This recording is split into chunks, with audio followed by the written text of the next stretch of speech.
এর আগের দিন কিছু জিনিস আলোচনা করেছিলাম, আপনাদের হয়তো মনে থাকতে পারে যে বাসনা তিন রকমের আলোচনা হয়েছিল: লোক বাসনা, দেহ বাসনা, শাস্ত্র বাসনা।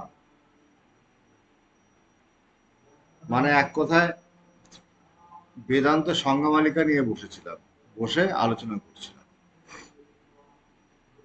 আজকে ওটা নিয়ে বসেছি। বেদান্ত বিষয়টা কিন্তু একটা অদ্ভুত বিষয়। এটার মধ্যে অনেক ক্ষমতা রয়েছে। বলছে এটার কাছে আপনি যা চাইবেন সে যেন তাই দিতে সবসময় প্রস্তুত। কেবল আমাকে আমাকে তৈরি হতে হবে, যে এটাকে চাইছে তাকে তৈরি হতে হবে। বলছে এখানে কি ধর্ম অর্থ কাম মোক্ষ সব, যে কালী কল্প তরু মনে মন চারি ফল। আধ্যাত্মিকতা থেকে কি পাওয়া যায়? বলছে চারটি জিনিস পাবে মূলত। বলছে ধর্ম অর্থ কাম মোক্ষ, পুরুষার্থ বলছে এটাকে, এ পাওয়া যায়। আগের দিনে একদিন আলোচনা করছিলাম, বলছিলাম যে ধর্ম কি। ধর্ম কিন্তু আমাদের ধর্ম চাই, ধর্ম প্রাপ্তি হয়। ধর্ম প্রাপ্তি মানে কিরকম? ধর্ম এমন একটা জিনিস যা তোমাকে ধারণ করতে সাহায্য করছে, ধারণ ক্ষমতা দিচ্ছে। ধারণ ক্ষমতা মানে আজকে মনে করা যাক একজনের কাছে প্রচুর সম্পত্তি, অর্থ, বৃত্ত কিছু এসে গেল, কিংবা প্রচুর ক্ষমতা এসে গেল, কিন্তু সে যদি যোগ্য না হয়, তার মধ্যে যদি যোগ্যতার অভাব থাকে, তাহলে কিন্তু সেটা, সেই শক্তির ক্ষমতা কিন্তু অচিরেই নষ্ট হয়ে যাবে। তাই একটা জিনিস এসে পড়লেই হয় না, সেটা যাতে আমি ধারণ করতে পারি সুন্দরভাবে, সেটাকে নিয়ে আমি যাতে চলতে পারি, সেজন্য ধর্মের প্রয়োজন। জীবনে মানুষ সুখ চায়, সমৃদ্ধি চায়। হয়তো বা দেখাও যায় যে অনেকের অনেকের কাছে অনেক ধন সম্পত্তি ঐশ্বর্য রয়েছে, কিন্তু সুখ কিংবা সমৃদ্ধিটা দেখা যাচ্ছে না। সুখটা নেই কেন? বলছে সব রয়েছে তবু সুখ পাচ্ছে না কেন? সুখ অর্জন করার ক্ষমতাটা আমাদের, তাকে সবসময় দুঃখের মধ্যে রাখা হয়েছে। কেন হলো এমন ব্যাপারটা? বিরাট ঘর বাড়ি রয়েছে, হ্যাঁ, সুন্দর বউ, ছেলে মেয়ে সব রয়েছে, তবুও সুখ নেই কেন? বলছে ধর্মের অভাব হয়েছে। ধর্ম আচরণ কথা বলা হয়েছে। ধর্ম কি করছে তোমাকে? ধর্ম তোমাকে সেই সেই জিনিসটা দেবে, সেই শক্তিটা দেবে যাতে তুমি জিনিসটাকে রক্ষা করতে পারবে, ধারণ করতে পারবে।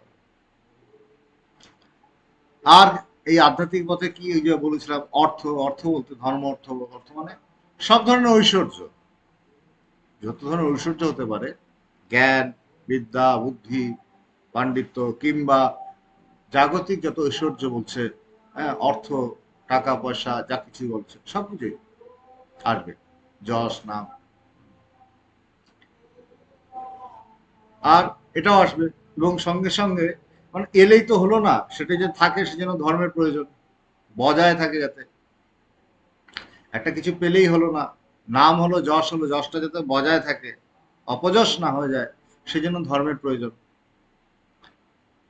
আর কাম, কাম শব্দের তাৎপর্য হচ্ছে যে আমাদের মনে নানা রকম কামনা রয়েছে, সেগুলোরও পূর্তি, যে চাওয়া, সে চাওয়ারও পূর্তি, যে ওটা পূর্ণ হোক। আমরা চাইছি মায়ের কাছে গিয়ে প্রার্থনা করে এটা দাও ওটা দাও, ওই যে পূর্ণ হোক সেই চাওয়াগুলি, যাতে সেই কাম, সেই যাতে ইচ্ছেগুলি যাতে সম্পূর্ণ হয়, পূর্ণ হয়। আর আচ্ছা, মোক্ষ, মোক্ষ মানে, মোক্ষ মানে মুক্তি। এই মোক্ষর বিষয়ে আমরা কিন্তু বেদান্তের এই চর্চা, মুক্তি মার্গে এই চর্চা করছি, যেখানে বলা হচ্ছে তুমি খুঁজে বেড়াও যে সেই সত্যকে কোথায়? বাইরে।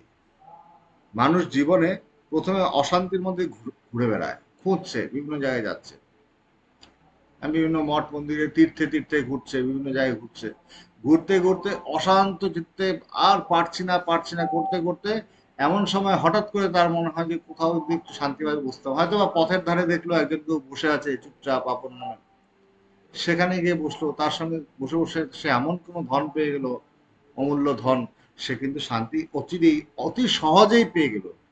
যে শান্তিটাকে সে অনেক জায়গায় অনেক তীর্থে তীর্থে ঘুরে বেরিয়েছিল, পায়নি, সে হয়তো ঘরের দুয়ারের সামনেই পেয়ে গেল। হয় কেন? আমরা শান্তিটাকে বাইরে খুঁজি। বেদান্ত আমাদেরকে অন্তর্মুখী হতে শেখায়, ভেতরের দিকে তাকাও। আমরা বাইরের দিকে তাকিয়ে আছি। বলছে বাইরের দিকে তাকিয়ে মানে চোখ তো চেয়েই আর রয়েছে বাইরের দিকে। বলছে ইন্দ্রিয় যা দিয়ে জগৎ সম্পর্কে আমরা গ্রহণ করছি, ইন্দ্রিয় প্রতি মুহূর্তে বহির্মুখী হয়ে রয়েছে। এই বহির্মুখী হয়ে থাকার দরুন আমি কিন্তু ভেতরের শান্তিটাকে অনুভব করতে পারছি না। বহির্মুখী নেতা কেবল যে ইন্দ্রিয়ের তা না, মনেরও বহির্মুখিতা। মনটাও বিভিন্ন রকম কর্তব্য কর্ম ভেবে, এটা আমার দায়িত্ব, এটা আমার কর্তব্য, এটা আমার কর্ম ভেবে বাইরের বিভিন্ন জিনিসের সঙ্গে নিজেকে নিজেকে যুক্ত করে রেখেছে। মন তোমাকে বিভিন্ন জিনিসের সঙ্গে যুক্ত করে রেখেছে।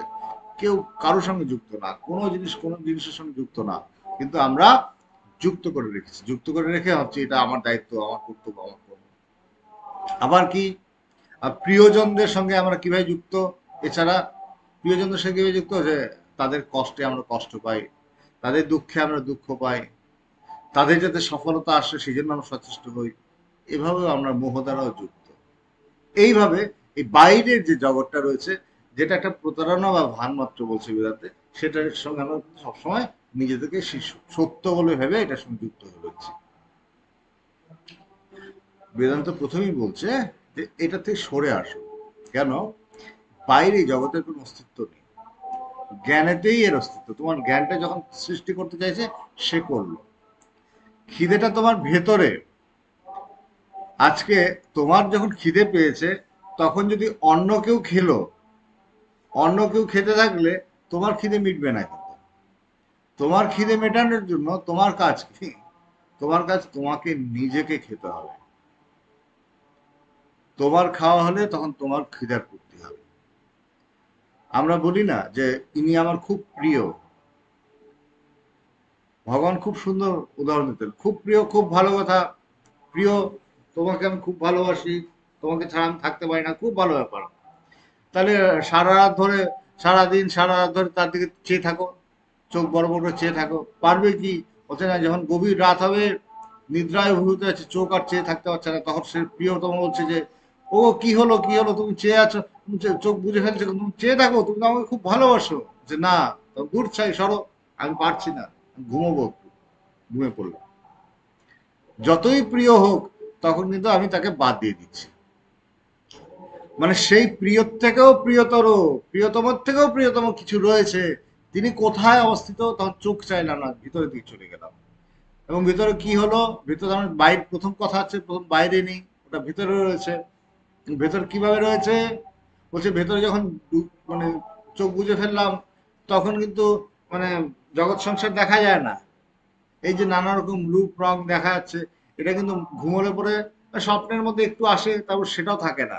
কি হয় কিছু জানা যায় না, একটা কেমন যেন আচ্ছন্ন ভাব থাকে, গভীর হয়ে থাকে।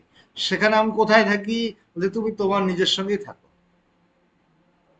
তার মানে এটা বুঝতে হবে যে প্রিয় বলতে যেটাকে বলছিলাম বাইরে রয়েছে, তা নয়। কিন্তু এই প্রিয়টা কিন্তু ভেতরে। এবং কি ভেতরে? বলছে আমিই প্রিয়, তুমি, তোমার কাছে তুমি সব থেকে বেশি প্রিয়। তাই নিজেকে জানাটাই সবচেয়ে বড় জানা।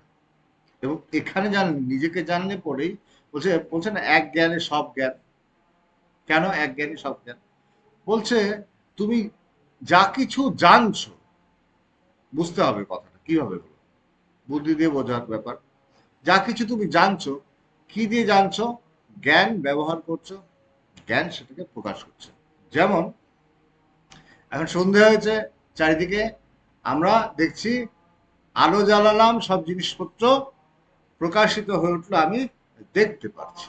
তারপর আলো যেমন সবকিছুকে প্রকাশ করছে, করবার পরে জিনিসগুলি আমি দেখতে পাচ্ছি। আলো তো আর দেখতে পাচ্ছি না, কিন্তু জিনিসগুলি আমি দেখতে পাচ্ছি, বস্তুগুলি দেখতে পাচ্ছি। ঠিক সেইভাবে জ্ঞান কিন্তু তেমনি সব কিছুকে প্রকাশ করে।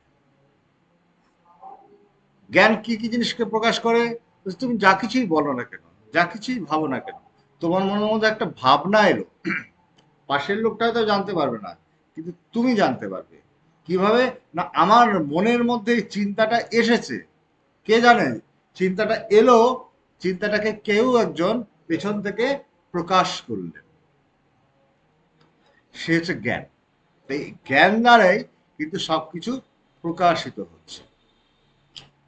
সব রকমের জ্ঞান আছে, বিজ্ঞানের জ্ঞান, সাহিত্যের জ্ঞান, সঙ্গীতের জ্ঞান, যে চিত্রকলার জ্ঞান, রাজনীতির জ্ঞান, দুষ্কর্মের জ্ঞান, যে কোনোই জ্ঞান, ভালো মন্দ সবকিছুর জ্ঞান কিন্তু কার দ্বারা প্রকাশিত? ওই এক সেই জ্ঞান, যিনি শুদ্ধ নিষ্কল জ্ঞান স্বরূপ, তার দ্বারা প্রকাশিত।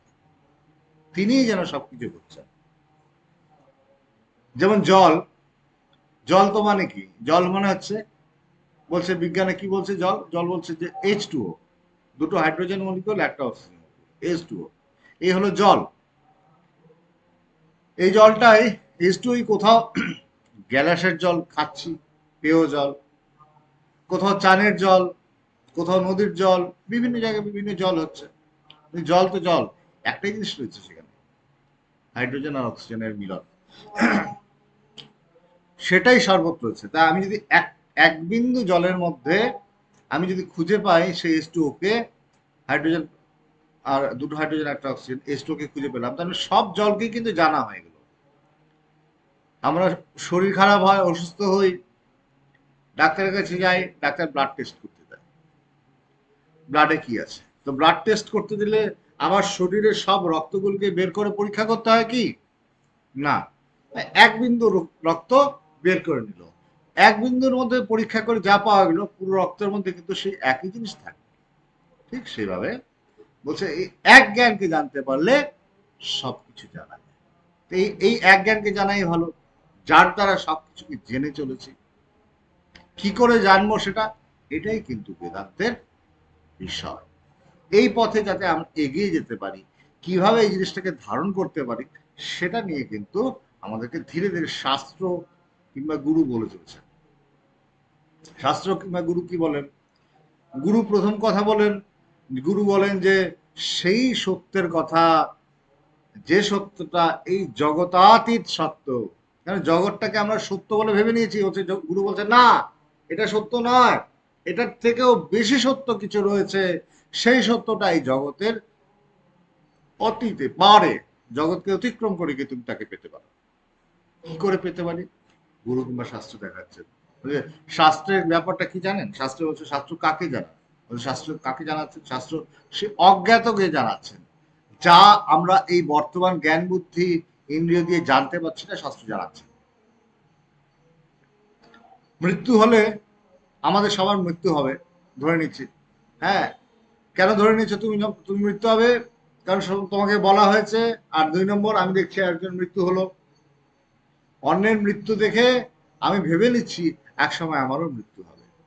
শাস্ত্র এখানে বলছেন না, মৃত্যু দেহের হয়, কিন্তু তুমি যে, তোমার যে সত্তা, সে স্থান পরিবর্তন করবে, রূপ পরিবর্তন করবে, কিন্তু তার কোনো মৃত্যু নেই। তোমার যে সত্তা, তার মধ্যে যে রূপ পরিবর্তন হয়, এই রূপটা, এটা হচ্ছে রূপটা অনিত্য। রূপটা অনিত্য মানে এই যে এখনো দেখো না, তোমার বলা হয় যে তোমার জন্ম হলো, তুমি শৈশব অবস্থা কাটিয়েছিলে, সেখানে তোমার রূপটা কেমন ছিল? ছোট্ট শিশু, ছোট্ট হাত পা, একটা অদ্ভুত কেমন আকৃতি, তারপর সেটা ধীরে ধীরে কৈশোর অবস্থা প্রাপ্ত হলো, আস্তে আস্তে যুবা হলো, পরিবর্তন হচ্ছে, মানে বদলে যাচ্ছে, অনিত্য। এই অনিত্যতার আড়ালে একজন কেউ রয়েছেন, যিনি নিত্য সত্তা, যার মধ্যে কোনো পরিবর্তন হয় না। এই যে আমরা বেদান্তে চিন্তা করছি, এই চিন্তাগুলি কিন্তু উপরে যেন যেন আরোপিত হচ্ছে। স্কুল কলেজে গেলাম, আমাদেরকে শেখানো হলো বিভিন্ন এবিসিডি, অনেক কিছু শেখানো হলো, অ ক খ, এগুলি কি শেখানো হলো? এই জিনিসগুলি অ ক খ এবিসিডি না শিখলেও সূর্য যে সুন্দরভাবে উঠছে, কি সুন্দর দেখা যাচ্ছে, এই জ্ঞানটার কি অভাব হতো? যে না, যখন আমি ইংরেজি শিখলাম তখন দেখছি বাহ, হোয়াট ইজ নাইস সানরাইজ, আমি ইংরেজিতে বর্ণনা করছি, কিন্তু ওই ইংরেজিতে এই ভাষায় বর্ণনা করার আগে কি সূর্য উঠতো না, কিংবা ওই সৌন্দর্য ছিল না?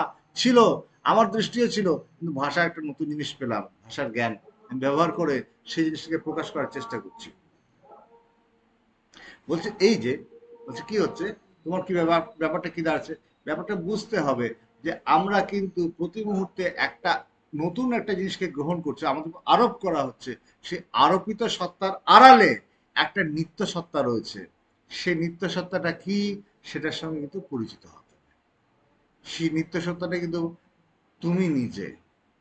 আমি কে, বলছে তুমি কে, তোমার পরিচয় কি, তোমার একটা নাম বলবে, তোমার নাম একটা রয়েছে, সেই নামটাই কি তুমি? বলছে না, নামটা তো দেয়া হয়েছে, নামটা আমাকে কেউ, বাবা, ঠাকুরদা, ঠাকুমা, দিদা, দিদিমা, কেউ একজন দিয়েছেন, মামা, কাকা, কেউ একজন দিয়েছেন, জ্যাঠা, জেঠি। তার আগে তুমি কি ছিলে? তার আগে আমি ছিলাম, কিন্তু আমাকে কেউ ডাকতো পুতু, বাবা, কিছু একটা ডাকতো। ডাকার আগে, তার আগেও তো ছিলাম, যে হ্যাঁ তার আগে ছিলাম। কি ছিলেন? পরিচয় যেই খুঁজতে যাব, তখন নিজেকে খুঁজতে হয়। ভগবানের কাছে গেলাম, ভগবান সুন্দরবনে তোমার পরিচয় কি? বলছে না, তুমি নিজের পরিচয় দিচ্ছ তোমার আহ, বাবার পরিচয়, হ্যাঁ তোমার পিতার নামে, ওই তুমি ওখানে থাকো, এটা কি তোমার আসল পরিচয়? নিজের পরিচয়টা খুঁজে বের করো, কে তুমি। শাস্ত্র, উপনিষদ, বেদান্ত বলছে তোমার পরিচয় কি? বলছে তুমি সেই নিত্য শুদ্ধ বুদ্ধ মুক্ত আত্মা। যে আত্মা শব্দটা নতুন শুনেছি, এটা এটা কি, কেমন? এই যেমন এখানে আমরা অনেক জিনিসপত্র দেখতে পাই, মোবাইল দেখতে পাই, টিভি দেখতে পাই, জিনিসপত্র দেখতে পাই, ঘর বাড়ি, এগুলির উচ্চতা রয়েছে, দীর্ঘ প্রস্থ এগুলি রয়েছে। এই আত্মা বস্তু যেটা বলা হলো, এটার উচ্চতা দীর্ঘ প্রস্থ কেমন? বলছে না, বাকি সবকিছু বিশ্বজগতে সবকিছুকে তুমি ওইভাবে মাপতে পারবে, ওইভাবে মাপা যায়, দৈর্ঘ্য প্রস্থ উচ্চতা অনেক কিছু দিয়ে মাপা যায়, কিন্তু এই আত্মাকে কিন্তু কোনো কিছু দিয়ে তুমি মাপতে পারবে না। কেন? বলছে এটা এই ইট কাঠ পাথরের মধ্যে এই জড়জগতের যা কিছু জানা যাচ্ছে, ঠিক তেমন নয়, ঠিক তিনি তেমন নয়, তিনি অন্য কিছু, অন্য কিছু এর থেকে আলাদা। বলছে হ্যাঁ আলাদা বটে, কিন্তু আবার আলাদা নও। কেমন ভাবে? যেমন সাগর, সাগরের দিকে তাকিয়ে রয়েছি, সাগরের মধ্যে আমি সাগর থেকে দূরে তাকিয়ে রয়েছি, সেখানে বিভিন্ন রকম ঢেউ উঠছে, কোথাও ফেনা দেখা যাচ্ছে, কোথাও বুদবুদ দেখা যাচ্ছে, অনেক কিছু রয়েছে, কিন্তু পুরোটাই কিন্তু সাগর। সাগরের ফেনাটা যেটা দেখছি, ফেনাটা কি সাগর থেকে আলাদা, ভিন্ন? বলছে না। সাগরের ঢেউগুলি কি সাগর থেকে আলাদা? না। কিন্তু আমার চোখে আলাদা হিসেবে দেখা যাচ্ছে। কেন দেখা যাচ্ছে? যেহেতু আমার অজ্ঞানে রয়েছে। অজ্ঞান মানে কি, এখন বোঝাতে হবে। অজ্ঞান মানে নিচু জ্ঞান, ছোট মানে অন্ধকার বললে আমরা অন্ধকার হয়েছে। অন্ধকার মানে কি, যেখানে আলো কম। কোন আলো কম? বলছে এখানে যেমন এখন সন্ধ্যা হয়েছে, অন্ধকার হয়েছে, এই অন্ধকারে আমরা দেখতে পাই না, কিন্তু অন্যান্য পশু পক্ষী, যে বেড়াল টেড়াল খুব সুন্দরভাবে দেখে। কি করে হলো? ওখানে কি আলোর অভাব হয়ে গেছে? না, আমাদের চোখে যে দৃষ্টিটা, যে আলোর প্রয়োজন, যে ফ্রিকোয়েন্সির প্রয়োজন, সেটা ওখানে নেই, সেটা কমে গেছে, তাই দেখতে পাচ্ছেন। তাই বলে আলো বলতে যেটা বলা হয়, সেটা কিন্তু নেই, বা নেই তা নয়, সেটা রয়েছে। না থাকলে বেড়াল কি করে দেখছে? ঠিক তেমনি বলছে জ্ঞানের কখনো অভাব হয় না। অজ্ঞান বলতে যাকে বলা হচ্ছে, সে অজ্ঞান কেমন? আমাদের ওই যে যে চৈতন্য স্বরূপ রয়েছেন, তিনি এই ইন্দ্রিয়ের মধ্যে দিয়ে নিজেকে একটা জায়গায় সীমিত করে ফেলেছেন, লিমিটেড করে ফেলেছেন। করে ফেলার জন্য তার কাছে অন্যরকম ভাবে ধরা পড়ছে। তো বলছে না, এই কোথায় গেল আমার সত্তাটা, কোথায়? মানুষ বলে না যে ছোট বাচ্চাকে ভয় দেখায়, এই যা ছুপ, তোর কান হারিয়ে গেল। বাচ্চা কাঁদতে বসলো, মা আমার কান নিয়ে গেছে। হ্যাঁ, ঠিক তেমন আমাদেরও যখন কিছু হারিয়ে যায়, আমরা কাঁদতে বসি। গুরু কিংবা শাস্ত্র এসে বলে, তোর কি হারিয়েছে? কিছুই তো হারায়নি, তুই ভেবেছিলি এটা তোর, ওটা তোর। কোনো কিছুই তো তোর নয়। কোনটা তোর? এই যে দেহটাকে তুই ভাবছিস আমার, আমার দেহটাকে তুই তুই তৈরি করেছিস, প্রকৃতির নিয়মে তৈরি হয়েছে, এবং তুই ভাবছিস তোর। একটা চিন্তা এলো মনের মধ্যে, এটা আমার ঘর, চিন্তা এসেছে, চিন্তা এলো, চিন্তাটা কিছুক্ষণ পরে চলে যাবে। এই যে আমরা রয়েছি, আমরা প্রত্যেকে একটা ঘরের মধ্যে রয়েছি। ভেবে দেখুন দেখি, আজ থেকে 50 বছর, 100 বছর, 200 বছর আগে এই জায়গাটুকু, এই জমিটুকুর মধ্যে তোমার আমিত্ব ভাব ছিল, মমত্ব ভাব ছিল, যেটা আমার ছিল, ছিল না, কিন্তু এখন ভাবছো এটা আমার ঘর। কয়েকদিন পরে থাকবে, কয়েক বছর পর, 20 বছর, 50 বছর, 100 বছর পরে থাকবে, থাকবে না, তখনও মমত্ব ভাব থাকবে না। কিন্তু এখন তুমি মমত্ব ভাব রেখেছো, আমার ঘর, আমার ঘর। কিসের কি? এটা হচ্ছে চিন্তা রেখেছো তুমি।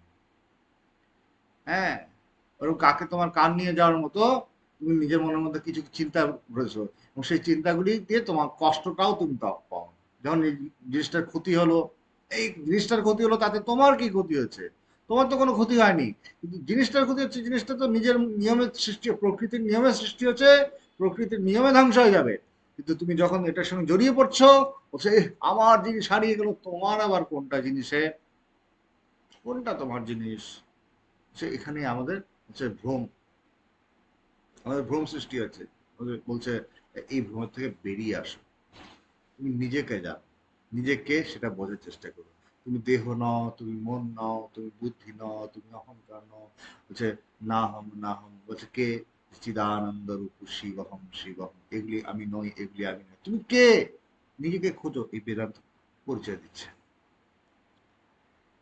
সূক্ষ্ম জগতে বাইরের দিক দিয়ে এগুলো শুনতে খুব ভালো লাগে, এটা অভ্যেসের ব্যাপার, সহজ হওয়ার ব্যাপার। যারা দীর্ঘদিন ধরে এই আধ্যাত্মিক চিন্তা চর্চা করছেন, তাদের ব্যাপার কিভাবে বুঝতে হবে? বলছে ভগবান বলছেন যে ভগবানের সাধনা বলে কিছু কিছু 12টা তার কমান্ডমেন্টের মতো রয়েছে, যেখানে ভগবান বলছেন সবশেষে ছাড়তে হবে আধ্যাত্মিকতার অহংকার। বলছে আধ্যাত্মিকতা অহংকার ছাড়ো, মানুষের সঙ্গে মিশে সহজ হও, আমি জানি, আমি বুঝি, এই ব্যাপারটা ছাড়ো। ঈশ্বর কোথায় নেই, কোন রূপে ঈশ্বর তোমাকে কি জিনিস শেখাতে চাইছেন, কে বলতে পারে? কিন্তু আমি তো নিজেকে বিরাট বলে ভেবেছি। তাই বলছি, যারা অনেকদিন ধরে আধ্যাত্মিক চিন্তা চর্চা করছো, তারা একটু ভাবো, একটুখানি সহজ হও। আমি বিরাট কিছু নই। যে এই বিশ্ব সংসারে এর ভিতরেও যেমন ঈশ্বর রয়েছে, প্রত্যেকটা জিনিসের মধ্যে সেই একই ভাবে সেই এক ঈশ্বর বিরাজমান। কেউ ছোট না, কেউ বড় না। প্রকৃতির নিয়মে একটা অদ্ভুত খেলা চলছে। ব্যবহারের ক্ষেত্রে আমরা নানা রকম ব্যবহার করছি বটে, কিন্তু সব জিনিস সব জায়গায় কিন্তু যথার্থ রূপে বিরাজমান হয়ে আছে। আমাকে এই জ্ঞানটাকে, জ্ঞানের উত্তরণ হতে হবে, তবে গিয়ে কিন্তু আমি জিনিসটা বুঝতে পারবো। এই উত্তরণটা আমাদের প্রয়োজন। এই উত্তরণের জন্য এই চিন্তা চর্চা। ভগবান বললেন রোজ বেদান্ত চর্চা করবে, রোজ বেদান্ত প্রচার করবে। তখন এই ডিজিটাল মিডিয়া ছিল না, তখন বললেন। তখন কেমন হতো? ভগবান একবার একজনকে, তখন নিউজ পেপারে, বর্তমান কালেও বেরো, নিউজ পেপারে ইয়ে বেরোতো, এই কিছু সৎ চিন্তা বেরোতো। একবার একটা সৎ চিন্তার একটা স্ক্রিপ্ট ভগবান পেলেন, পেয়ে বললেন একজনকে যে তুই এটা জেরক্স কর। তখন জেরক্স হতো না, তখন সাইক্লোস্টাইল বলতো, সাইক্লোস্টাইল কর। জেরক্স হতো, সাইক্লোস্টাইল হতো। তো জেরক্স করে কি করতে হবে? যে হাটে গিয়ে বিলি কর। যাকে বলেছে, সে হাটে গিয়ে বিলি করতে বলেছে, সে হয়তো 1-2 দিন করেনি। তারপর ভগবান বারবার খোঁজ দিয়েছে, বিলি করেছিস, করেছিস? সে নিয়ে গিয়ে তারপর হাটে গিয়ে বিলি করেছে। হাটে গিয়ে কাগজের মধ্যে কিছু সৎ চিন্তা লেখা রয়েছে, আধ্যাত্ম ঈশ্বরের চিন্তা কিছু লেখা রয়েছে। হাটের মধ্যে তখন দাঁড়িয়ে দাঁড়িয়ে মানুষকে দিচ্ছে। কেন? গুরুদেব বলেছেন রোজ বেদান্ত চর্চা করো, রোজ বেদান্ত প্রচার করো। এতে কি হবে, লাভ কি হবে? বেদান্ত চর্চায় তোমার কাছে এই সত্যটা যেমন যথাযথ পরিষ্কার, হৃদয় পরিষ্কার হবে। যেই মাত্র তুমি বেদান্ত প্রচারে বেরোবে, তখন কিন্তু তোমার কাছে এই বেদান্তটাই আরো বেশি করে পরিষ্কার হবে। যতটা নিজে চর্চা করে পরিষ্কার হচ্ছিল, তার থেকে বেশি পরিষ্কার, বেশি স্বচ্ছ তোমার কাছে জ্ঞানটা হবে। কখন হবে? যখন বেদান্ত প্রচার করতে পারবে। আর কি বলছে? কর্মের বিনিময়ে অন্ন গ্রহণ করো। কর্ম মানে বলছে এই দেহ ধারণ যখন করেছো, এটা কিন্তু কর্মময়। মানুষ হিসেবে কিন্তু কর্মময় জগৎ, কিন্তু জগতের মধ্যে কর্মের ব্যাপার আছে। তাই তুমি কিছু করছো, তুমি যে অন্ন গ্রহণ করছো, কিছু কাজ করো, কিছু করো, ডু সামথিং। কিছু করলে পরে সেটার বিনিময়ে তুমি অন্ন গ্রহণ করলে, এটা পরিপূরক ব্যাপার রইল। নইলে যেন কিছু পূর্ণ হয় না, পূর্তি একটা ফাঁক রয়ে যাবে। ফাঁকটা যাতে না থাকে, ফাঁকটা মুক্ত করো। গুরু সেবায় তৎপর থাকো, ভগৎ আরাধনায় দৃঢ়বৎ করো। গুরু সেবা মানে যে গুরুকে, গুরুকে এখন তো পাচ্ছি না, আছে গুরু চিন্তা। গুরু যা বলেছেন, গুরু বাক্য পালনই গুরু সেবা। গুরু যা বলেছেন তার জীবন দর্শন দিয়ে। অনেকে অনেক কথা বলবেন, অনেকে অনেক কথা বলুক, আমার গুরুদেব কি বলেছে সেটা পালন করি। গুরু বাক্য পালনই কিন্তু গুরু সেবা। গুরু সঙ্গ, গুরু সেবা, আমরা বলি না গুরু, ভগবান রয়েছেন, ভগবানের পায়ের পাশে একজন বসে দীর্ঘদিন ধরে, তারপরে সে কি রূপ দেখাচ্ছে সেটা পরের ব্যাপার। আরেকজন ভগবানের পায়ের পাশে বেশিক্ষণ বসতে পারছে না, কিন্তু সে গুরু যা বলেছে গুরু বাক্য পালন, সেটা সে করেছে, সে মহান হয়ে গেল। ওই জন্যই কথাটা বললাম, আরেকজনের খিদে মেটেছে তাতে কি আসছে, তোমার খিদে মিটলেই হলো। মান অপমানে কিচ্ছু যায় আসে না। কেউ অপমান করলে তো ভালোই। ওই যে অটল বিহারী বাজপেয়ী খুব সুন্দর কথা বলতেন, বলতেন যে তোমাকে যদি কেউ গালাগালি করে অপমান করে খুব ভালো জানবে, কারণ ওটা সাবান তো, তোমাকে পরিষ্কার করে দেবে, তাই জানবে। মান অপমানে কিছু যায় আসে না।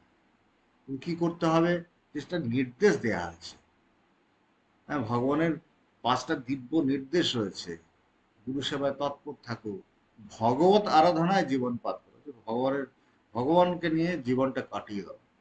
তার তোমার কর্ম, তোমার চিন্তা, তোমার বাক্য সবকিছু যাতে ভগবতময় হয়ে ওঠে, প্রত্যেকটা মুহূর্তে যাতে অভয় করে কাটাও। প্রথম আমাদের জীবনটা নিয়ে অসুবিধা হয়, আমরা তো সাধারণত কি হয়, জীবনটা একটা কাটিয়ে দিচ্ছে সবাই মিলে, সেটাখানে একটু গভীরভাবে ভাববার ব্যাপার রয়েছে, একটু ভাবতে হবে। সকাল থেকে উঠে বিভিন্ন জিনিসের পিছনে সময় চলে যায়। একটা সৌন্দর্য, একটা ছন্দ, অনেকের কি হয়, একটা রেগুলারিটি চাই, নিয়মিত ছন্দ। আর ভগবান কি করতেন জানেন, ভগবান বারবার সেই নিয়মিত ছন্দটাকে ভেঙে দিতেন, এক রাখতে দিতেন না, বদলে দিতেন। নিত্য তিনি তার মধ্যে নতুন নতুন ব্যাপার করতেন, চেঁচামেচি হুলস্থুল, এর দ্বারা দেখা গেছে একঘেয়েমি কিন্তু জড়তা। এই একঘেয়েমি থেকে ভগবান কিন্তু আমাদেরকে হাত ধরে বের করে নিয়ে আসছে। ডিসিপ্লিন, হ্যাঁ, খুব ভালো, প্রয়োজন, কারণ আধ্যাত্মিক পথে এগোতে হলে ডিসিপ্লিন প্রয়োজন। নৈতিকতা খুব ভালো, প্রয়োজন, আধ্যাত্মিক পথে এগোনোর জন্য খুব প্রয়োজন। কিন্তু এই ডিসিপ্লিন, নৈতিকতা তোমাকে কিন্তু, এটাও একটা জড়তারই একটা নামান্তর বিশেষ। হ্যাঁ, বলছে একটা যে কোনো কিছু যদি লোহার শেকল হয়, তবে এটা সোনার শেকল, এটাও কিন্তু শেকল, তোমাকে বেঁধে রেখেছে। সংস্কার মানে সংস্কার, কুসংস্কার যেমন তোমাকে আটকে দিচ্ছে, লোহার মতো জং ধরা লোহা আটকে দিচ্ছে, শুভ সংস্কার কিন্তু সংস্কারই একটা। বলছে আমার এটাও চাই না ওটাও চাই না, ঠাকুর রামকৃষ্ণদেব বলছেন না, পায়ে কাটা ফুটেছে, একটা কাটা দিয়ে আরেকটা কাটা তুলে ফেলো, জ্ঞান কাটা দিয়ে অজ্ঞান কাটা তুলে ফেলো। অজ্ঞান কাটা তুলে ফেলে দিলাম, এবার জ্ঞান কাটাটা কি করব, এটাও ফেলে দাও। তাই সব রকম সংস্কারের অতীতে যেতে হবে, পেরিয়ে যেতে হবে, যে কোনো সংস্কার পেরিয়ে যাও। এখানে এটা ভাববারের ব্যাপার আছে। এটা যাতে আমাদের জীবনের প্রতিটা কাজের মধ্যে আসে, সেই জন্য একটা সচেষ্ট হওয়ার ব্যাপার আছে, যে কিভাবে হবে, কিভাবে হবে, গভীরভাবে ভাবতে হবে। ভাবতে গিয়ে তো অনেক মাথা খারাপ হয়ে যায়, এই জন্য মাথা খারাপ যাতে না হয় সেজন্য হচ্ছে কর্মের প্রসঙ্গ আসছে, কাজকর্ম করো। ভগবান খুব সুন্দর দিয়েছে বেদান্তদারি, এই বেদান্তদারি ভগবানের কথাগুলি মানুষের কাছে ছড়াও। ছড়ানোর উদ্দেশ্য কি হচ্ছে, তুমি যাতে বলিষ্ঠ হও, ছড়ালে পরে অন্য বলিষ্ঠ হবে, খুব ভালো ব্যাপার, কিন্তু সব থেকে প্রাথমিক ব্যাপার কি, তুমি নিজে বলিষ্ঠ হবে, তুমি বলিষ্ঠ হবে। এটাই হচ্ছে বেদান্তের অদ্ভুত একটা রহস্য।